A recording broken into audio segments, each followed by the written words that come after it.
பச்சரிசி மாவு 1 கப் அளவுக்கு இந்த கப்பில் வந்து நான் எடுத்து ஒரு பவுலில் சேர்த்துக்கிட்டேன். அதுக்கப்புறமாக நம்ம பச்சரிசி மாவு அளந்த அதே கப்லேயே 3/4 கப் அளவுக்கு வெல்லம் பொடிச்சு எடுத்துக்கலாம். அதை வந்து ஒரு வாணலியில் சேர்த்திக்கலாம். இப்போ நம்ம வெல்லம் வந்து 3/4 கப் அளந்திருக்கோம். அதே கப்லேயே 1 கப் அளவுக்கு தண்ணி வந்து இந்த வெல்லத்துக்கு ஊற்றிக்கலாம். வெல்லம் வந்து பாகெல்லாம் வர வேண்டியதில்லை. வெல்லம் வந்து நல்லா கொதிச்ச உடனேவே ஒரு வடிகட்டியில் வந்து இதை வந்து வடிகட்டிக்கலாம். அதை வந்து இப்போ இந்த அரிசி மாவு கூட சேர்த்து அப்படியே வந்து கலக்கி விட்டுக்கோங்க. அதுக்கப்புறமாக வெள்ளை எள்ளு சேர்த்திருக்கேன். ஒரு சிட்டிகை வந்து சோடா உப்பு சேர்த்திருக்கேன். ஏலக்காய் தூள் கொஞ்சமாக சேர்த்திருக்கேன். இதெல்லாம் வந்து நல்லா சேர்த்து அப்படியே மிக்ஸ் பண்ணி விட்டுக்கலாம். கொஞ்சமாக இது அப்படியே ஆறட்டும். நெய்யில் வந்து தேங்காய் வந்து பொடி பொடியாக கட் பண்ணி அது வந்து வாட்டி அதுக்கப்புறமாக இதில் சேர்த்தணும். இந்த தேங்காய் இதில் சேர்த்துறது தான் ரொம்ப டேஸ்ட்டாக இருக்கும். கருப்பு எள்ளு சேர்த்திக்கோங்க. என்கிட்ட கருப்பு எள்ளு இல்லைன்ட்டு நான் வெள்ளை எள்ளு போட்டிருக்கேன். அதே மாதிரி தேங்காய் வந்து நான் போடலைங்க. தேங்காய் சேர்த்தனா ரொம்ப டேஸ்ட்டாக இருக்கும்.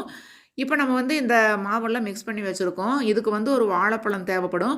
இப்போ நான் சின்ன கிண்ணத்தில் தான் பச்சரிசி மாவு எடுத்திருக்கேன். அதனால் வந்துட்டு நான் ஒரு சின்ன வாழைப்பழம் எடுத்திருக்கேன். அதை வந்து இந்த ஸ்பூனில் வந்து நல்லா மசிச்சு விட்டுக்கிட்டு அதுக்கப்புறமாக நல்லா நைஸாக இது பண்ணிவிட்டு இந்த மாவில் சேர்த்தி இது எல்லாத்தையும் அப்படியே மிக்ஸி ஜாரில் சேர்த்து நைஸாக அரைக்கணும். கொஞ்சமாக தண்ணி சேர்த்திக்கோங்க. ரொம்ப தண்ணி ஊற்றிடாதீங்க. இது கூடவே ஒரு 4, 5 ஸ்பூன் அளவுக்கு தண்ணி சேர்த்தி மிக்ஸி ஜாரில் நைஸாக அந்த வாழைப்பழம் எல்லாத்தையும் சேர்த்து அரைச்சி எடுத்துக்கோங்க.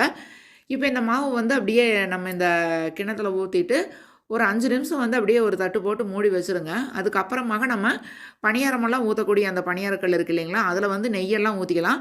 நெய் தான் இதில் ஊற்றி செய்யணும். எண்ணெய் ஊற்றாதீங்க. நெய் ஊற்றுனதுக்கப்புறமாக இந்த மாவு வந்து கரண்டியில் எடுத்து கொஞ்சம் கொஞ்சமாக அப்படியே ஊற்றுங்க. குழி நிறைய ஊற்றாமல் 3/4 குழி அளவுக்கு ஊற்றுங்க. அப்போ தான் அது வெந்து வர்றப்போ உங்களுக்கு கரெக்டாக இருக்கும்.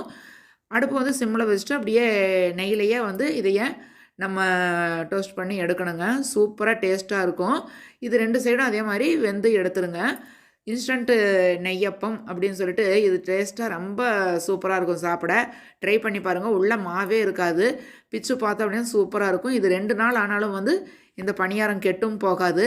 3 நாள் வரைக்கும் வச்சுருந்து நீங்கள் சாப்பிட்லாம். கண்டிப்பாக ட்ரை பண்ணுங்கள்.